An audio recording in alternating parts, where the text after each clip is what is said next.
le mo pui brand sketchy p YouTube channel te chuanin chi bai kan han book chewa tunchuma hianin fangnala thlan hun kan mang ho don ani a kan branch try tu kan branch aubi ten pathian fangnala thlan hun an ron mang dona a top thingi minlo thlir sakin minlo ngai thak sakanga chon he kan program hi pathian ni zana piang ati chhuatum ani a pathian ni zanin khomba na piangin minlo chan sakanga minlo en sak turin kan han in nge na ni e he kan channel hi minlo subscribe sak cheu ula chuan kan video post kha minlo like comment in minlo share sak cheu turin kan han in ngen ngal ani e tuna hian chingchi mol pui brand sketchy p leader puar ke ro siam ke mabula ga ding meka hei an na thoklai kan han nang fu hlau meya zona tlem kan han zo tanga la kan thlang tir bok don ani tuna hianin I kan brand hianin activities kan nei noi to ni in kalausia tu kuma activities kan nei lang sar zwal deu tele machop lian deu kan nei te khong ai min han shil te che ne kan nei nual to project 100 ti te ni han soivek don cha tam to ma kan machopa hianin silent night program te kan mang dona tin group night te man kan tumboka tin sport te po lamang chhotura kan in ngai ani so activities lian tak tak machop kan la ya members te kha lawin pwa chalok turin kan hanin somani e hei tun huna hianin fangnala thlan hun kan nei ania khongai ni hladu berle ingai nat ber min han thlang sak turin kan han nge na chi nia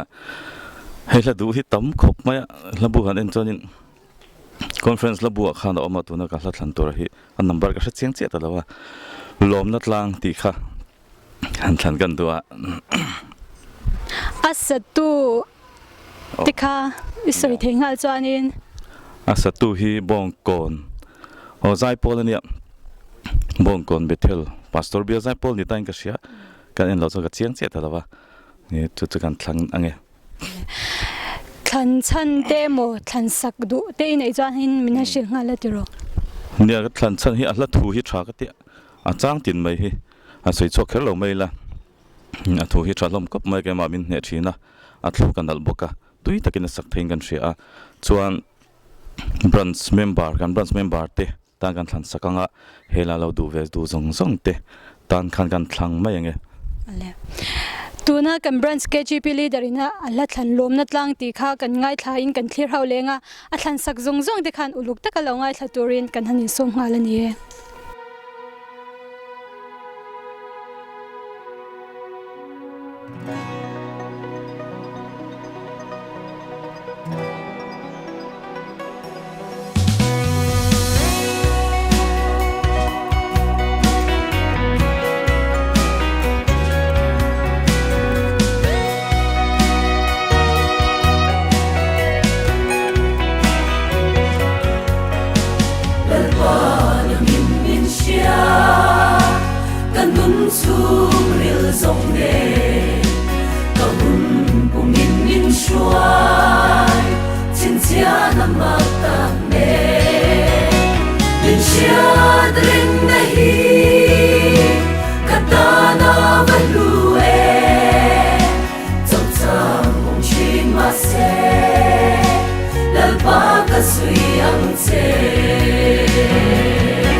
Philadelphia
an min ngai tua chi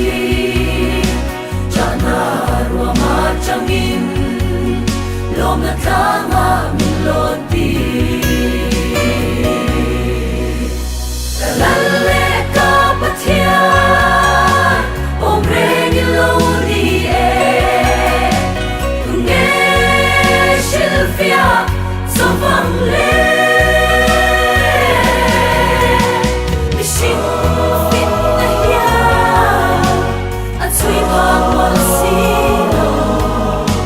photo khai che kanwa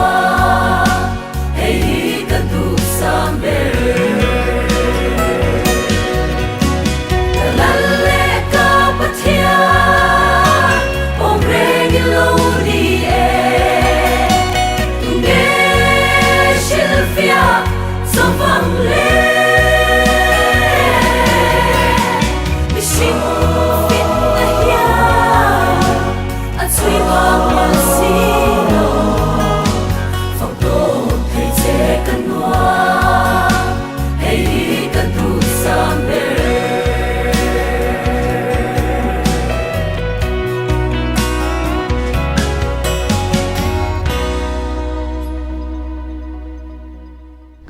ole tuna hianin amoi pui branch KGP assistant leader bula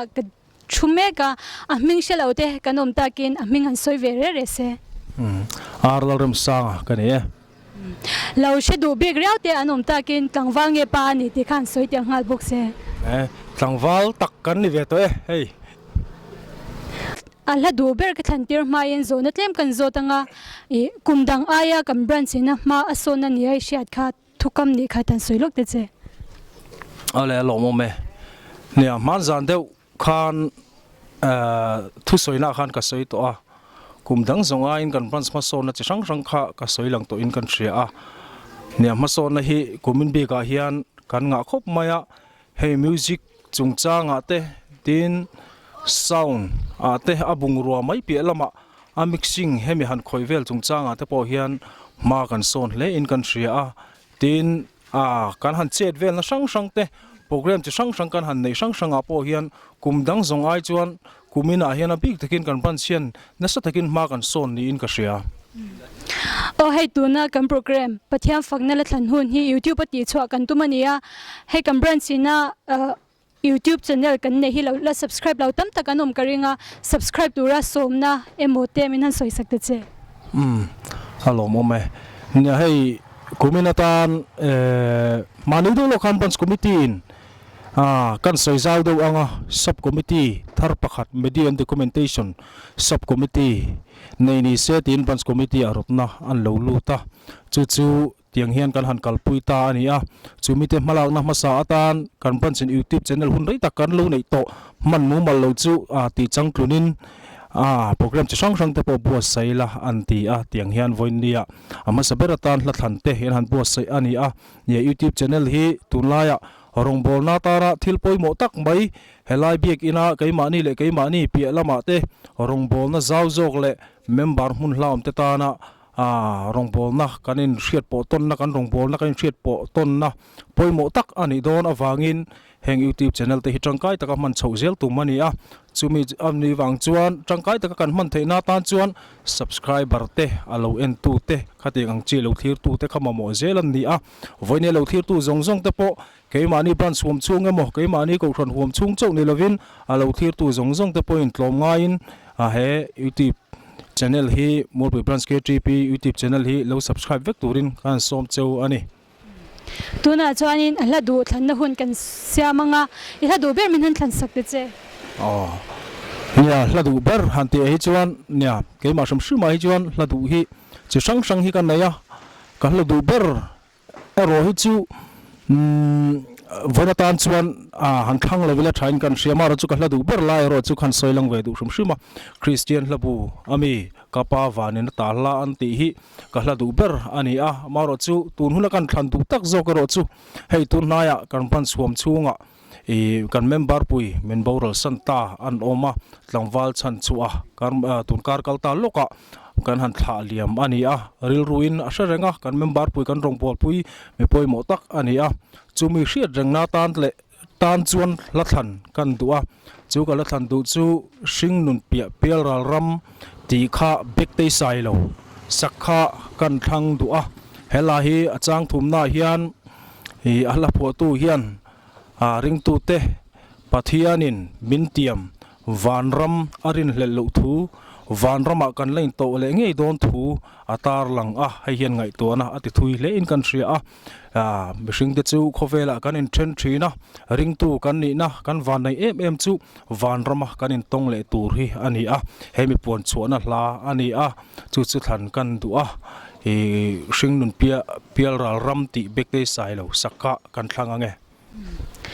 than sak du emo lo ngai thatura idu ichung te emo nula te pon lo ni mai theya kha kha an soi le lo la tiro nia than sak du chuan nian tam thei oma he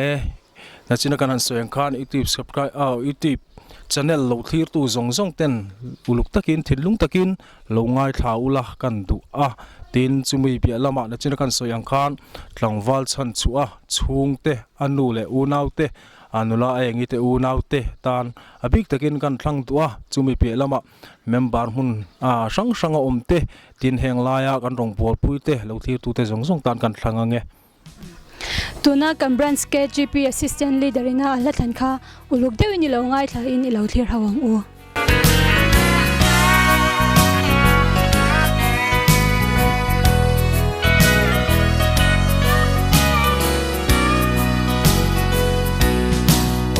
kho har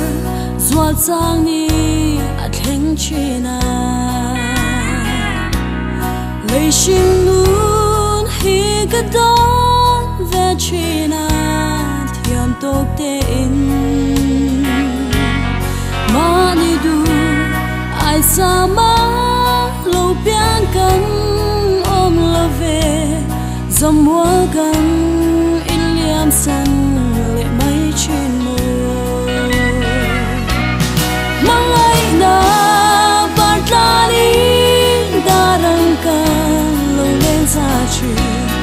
ma se he lei hi zo an se dong ram lo ni nung du kan chen ta ke ne na kan len na tu shin nun pia pia ra rang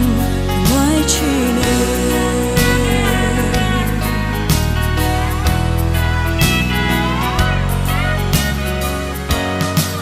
vel thil rei lo te aboral tu chuan zong zong khenga om tu rang hian kan lo din na partin vu moi chin chen a lo chuai mai ang hian dam lai ni ko ku ngan alian le chi mangai na partani darang kan lo len sa chi ma se he lei hi zo an se dong ram lo ni nung du kan chen ta ke ne na kan len na tu shin nun pia pia ra rang mai chi ne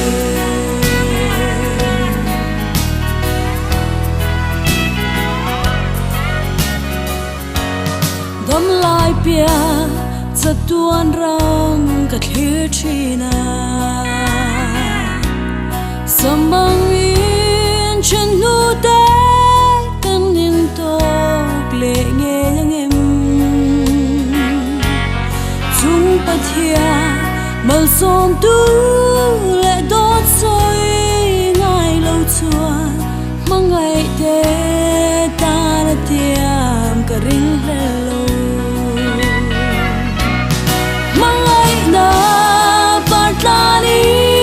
darang kan lo len sa chi ma se he lei hi zo an se dong ram lo ni nung du kan chen ta te ne na kan len na tu shin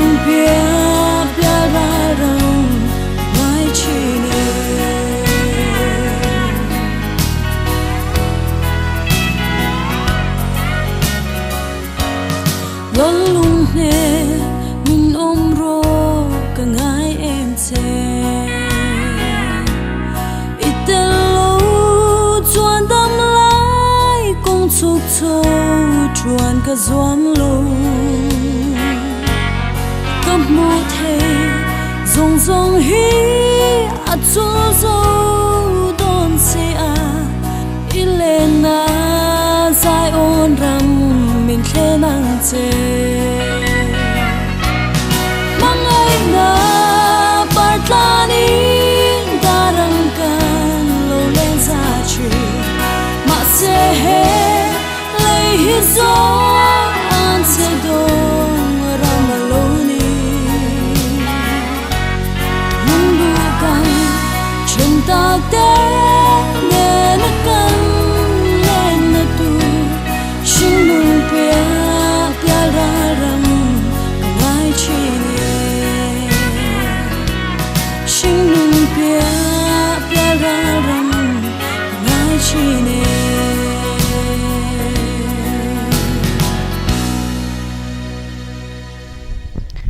ole hei tuna hianin Mualpui branch KGP secretary bula kading meka an thoklai kan vapan wangwanga ama sain ming min han soi sakla mundanga om kan KGP member te shelawan om takin kaming hi uvial mangaya kani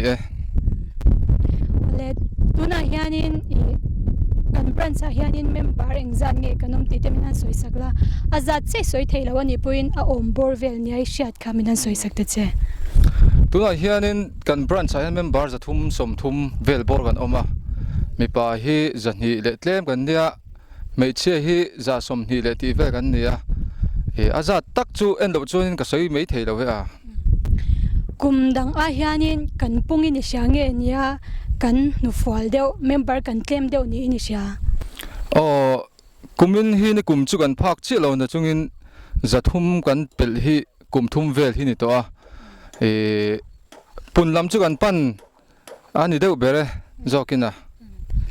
zona tlem kan zot lenga kum ina hianin he KGP in khom zante nilai zanin khomte pathiani zanin khoma te hianin KGP member te hi kanin khom chatok ni ini shaim ishelawani chuanin branch member te fuina emo heng aya chang na satura hansom na te emo minan soi sakla nia henga hianin in chira de kan kalpui thina wang hianin atlang pui chuanin kan in khom tha in kan ria amer chu member nol pui hi chu kan in khom thalo de o ti theya abikin kan in chir lo na in rin ni zana hianin kan in khom tlem de win kan ria heng a hianin tran lak thar nga in kan ria chu ba ka chuanin in khom kal ma te tin bek in khoma zai lama hianin ma kan so na ngai de lekin ka ria hei pathian fakna lat thlan hun kan mangania he kan program hi acha in shaim emo member la titan thil thatak ani in shaim chuanin chu mai ba ka chuanin kam member mundanga omte nena fuina emo soi lemine chuan trum kam ni kan soi sakte che la thlan program siam hi thakop maya hei bul kan han tran do ani a ti chun zom zel tan po thain kan ria chuan member mundanga omte hei kan branch kan van ya mundanga omte hi anon ho hianin KGP hi ron bel chatlom thina atam zo ki chu amero chu laron bel velem lo an lo omboka heng ho te po hianin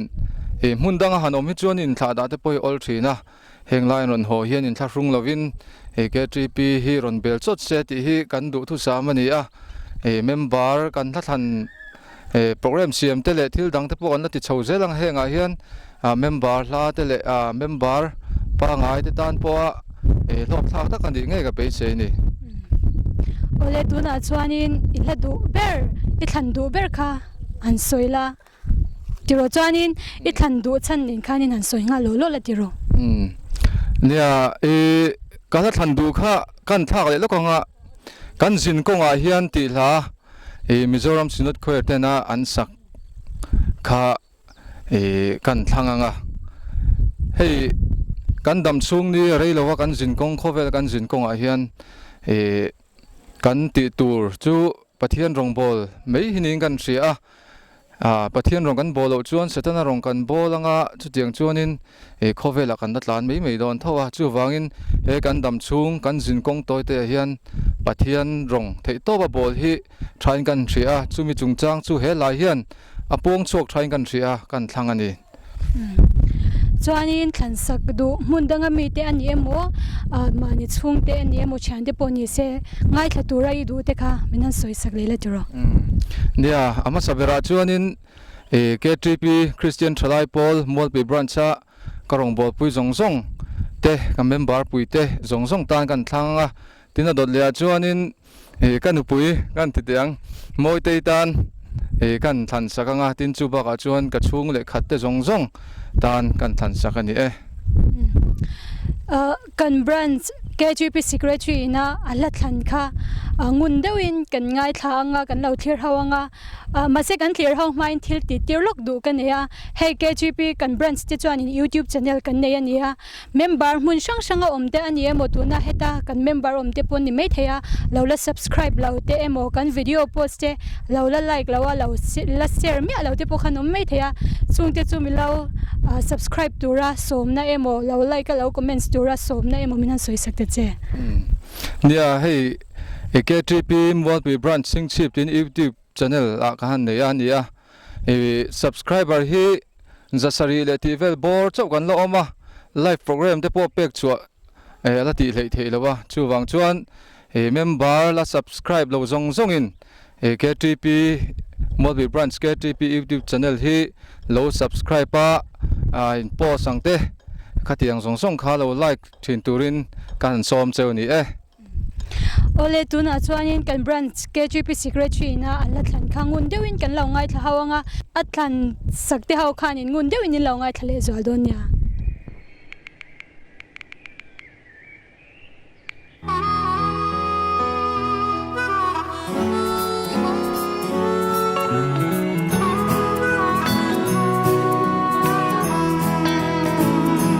kan sin kong wa hian lal pa min shuai la tui fo den min chim kan pil thuai do ne i lam kan lo hoi khwa kan thai ma hian lo ngai ro o chan dam tu chan dam chu min shuai ro kan sin kong wa hian khi lệ ro tui fo den min chim re nghe kan din na lung pui nhìn về ngài lâu xuân và khen khen in min kai ang se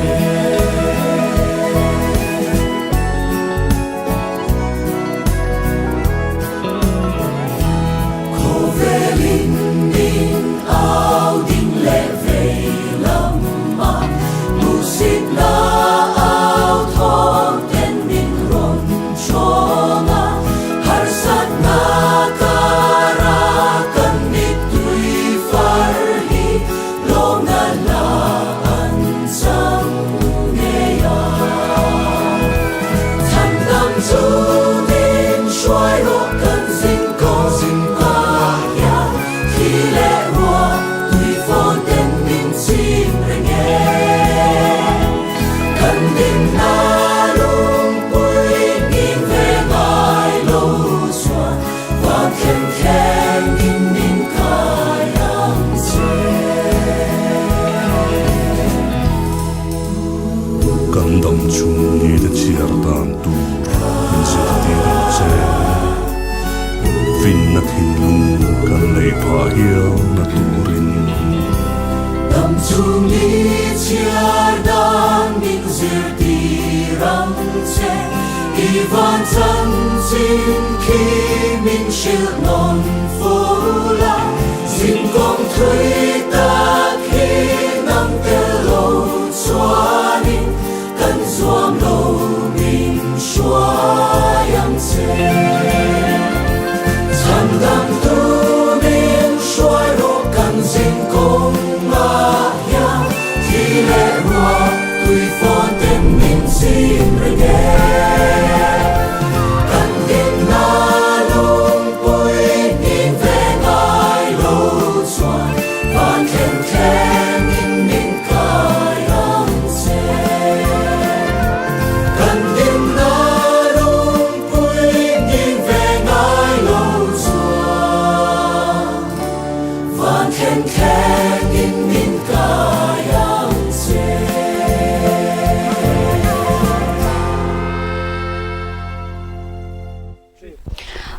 tuna hianin kan branch throi tu te zinga mi kabula ding le meka khongain iming le brancha ini na kha min han soi sakte che Oh, coming to Tlangval H. Loring Kima, Kania, Branch Ahian, Assistant Secretary, can make any. hei tuna hianin fangnala thanhun kan mangania hla du bi ke mo thandu bi kriaunal ti bi kriau in yani chamin han than sakte che Oh, Latan Duika, Copa, Amaroto Christian Labumi, Kantlang Kongaina Macboyle Dum, the Laka to Nacho Min Hedewa, but here Kongaina here Ropuya, Amaka, Amoy Poka, to me to Kantlan de Wania, Mishing the Sulat Nu, Min Chandam La, Ani Avang into Kantlang do TBC Zait and Puesak Neka, Kantlang do Ani. chuanin ngai thatura do bi kriau nula te pon lo ni mai theya chui chui lo nei mai theya khongain han soi te che Oh, Ngai Tatura Kadu, not Juan, when I can't talk Puite, Tangval, Venate, Tangval Klongate, Nulasi Chung Parititan kan Tang Anga, Chubaga John kan Branch K3P, Munshan Shana the Tan, kan Tang Boka, a big again, Hetai kan Branch OB Puititan, kan Tang Ange. tuna kan branch throi tu te zinga mi na ala than TBC ala sak khongai na makmoi le duam ti kha ngun dawin kan lo ngai thanga chuanin a than sak zong zong te khanin uluk tekin in lo ngai thabik don nya khongai na ma moi le du sualria vai chan đam na xóa lá bố nu min gió mù ta mi del mi var na chu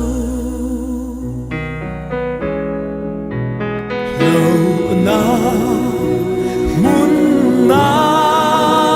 ka o min chil ka lo min ne sak ta ka ri ve le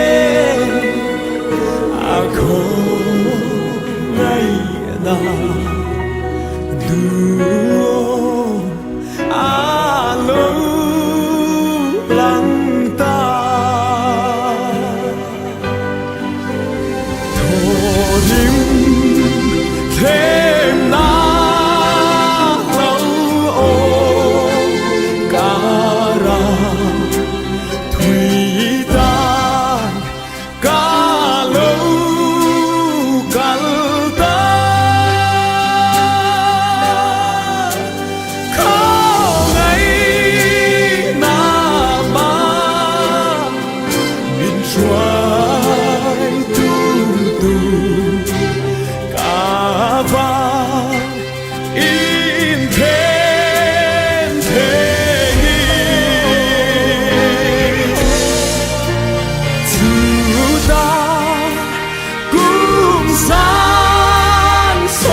tuna hianin kan branch throi tu te zinga mi kabula ding meka khongain iming le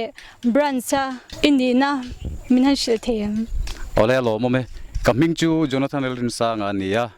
ti chuanin chingsi mol pi branch a hianin tuna hianin treasurer ka chel mek ani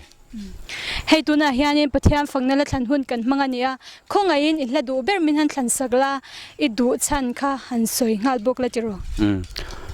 ta du hi ka nga ma se ka ngai tlak zin ber chu nula ma ro ti sak khum ka nom ti ha ka du em ma ka ngai tla jing boka chu mai ba ka ma hi thiam ka tia a zai sim sim hin nunga chu chu ka tlan chana ni chuanin than sak emo ngai thatura du big riau te nei thea kha kha khongai min han she ngala lo ngai thatura ka du te chu Christian Chalai Paul member te ha big takin kan branch atanga mun sang sang om te tan karon tlan saka chuanin ka chung te zoram chung le zoram pon om te tan le rong bol pui te tan zong zong karon thlang ani ole tuna chuan maru atila sak khum ka nuam ti kha ilo ngai thla in ilo thlir hawang u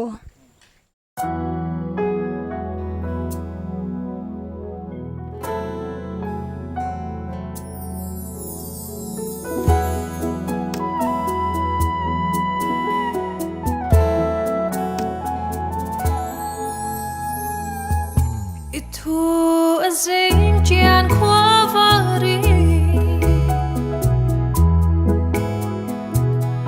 I orol moi ke chiat nu kha I thil siam moi zong te ke thi thaya I thil siam moi zong te ke thi thaya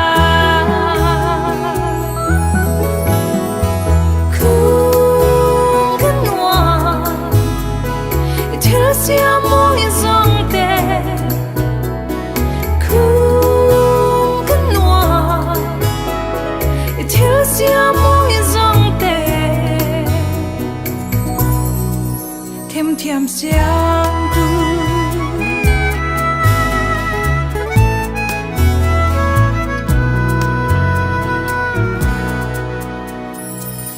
Chun tur ni sen sa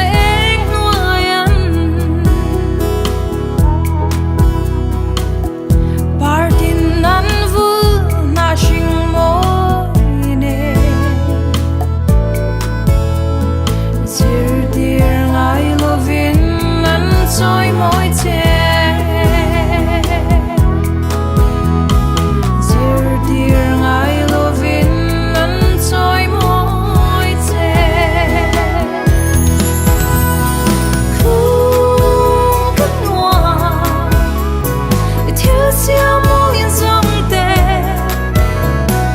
Kung kanwa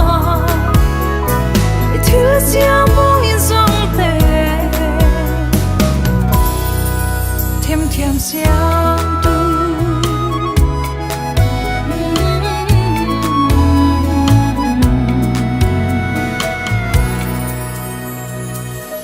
Tlai ni nem ko leng ri riayan Ki sheu moi ten lai tualan le Van rang chu moi ne nan soi moi te Van rang chu moi ne nan soi moi te Kung kanwa Itil siamo izong te Kung kanwa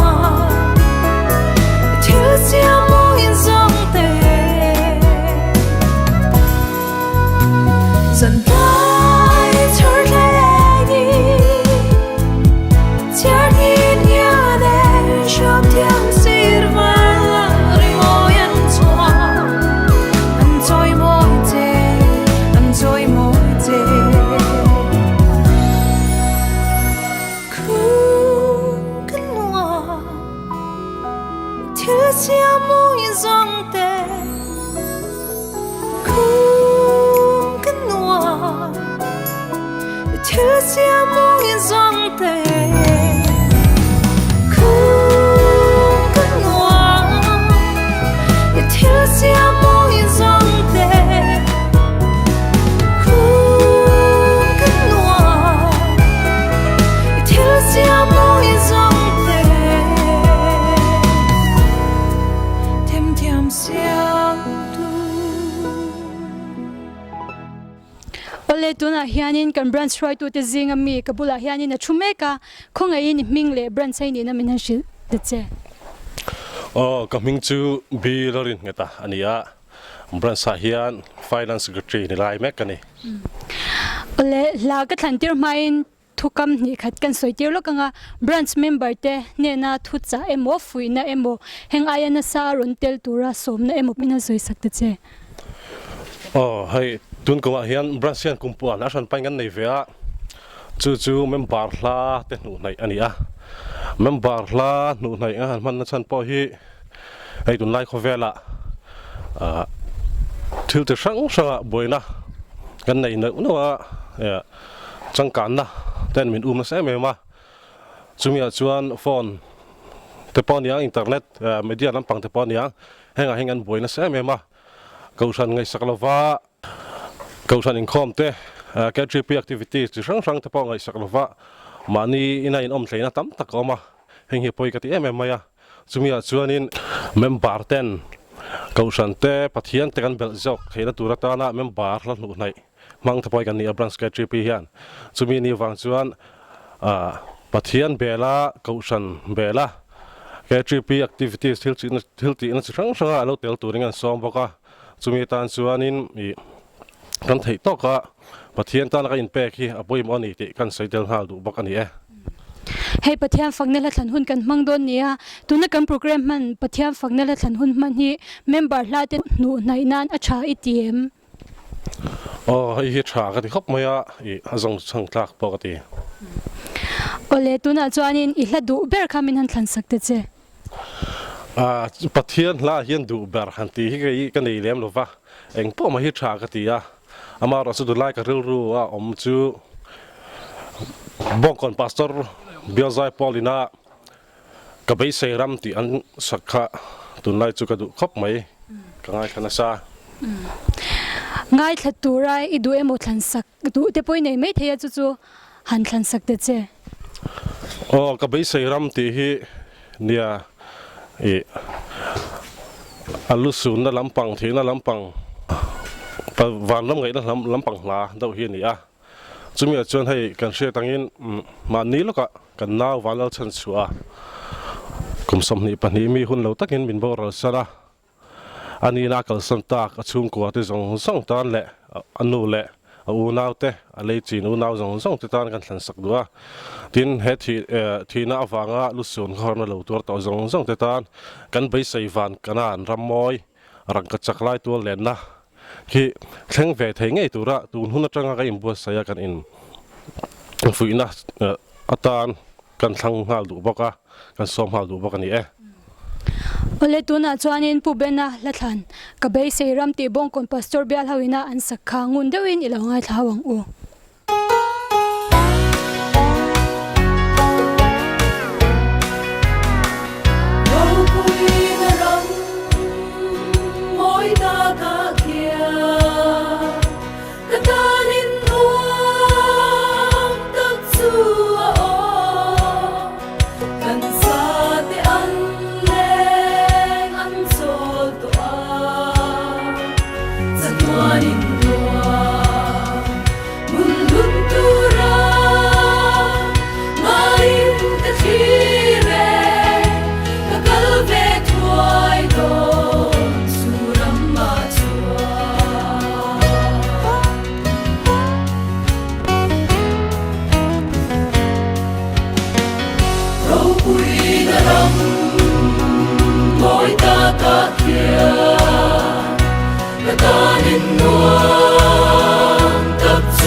nôn xin tiếng của hờ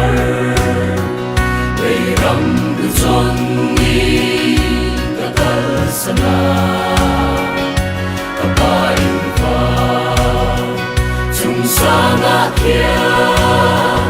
thô kinh cả lê ngõ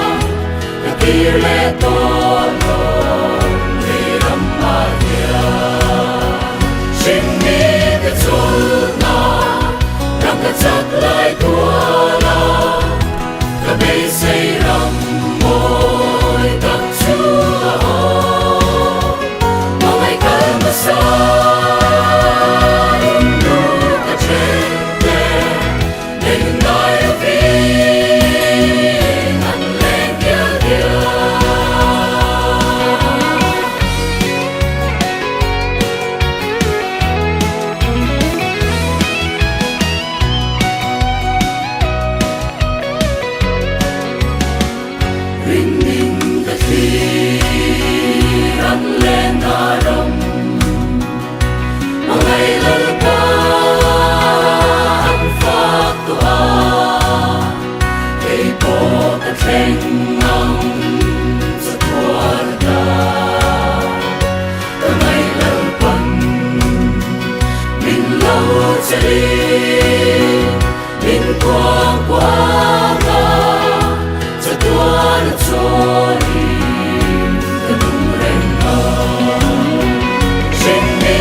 ole khati zong khamol poi branch KGP tina pathian fangna la thlan hun kan man theite chu nia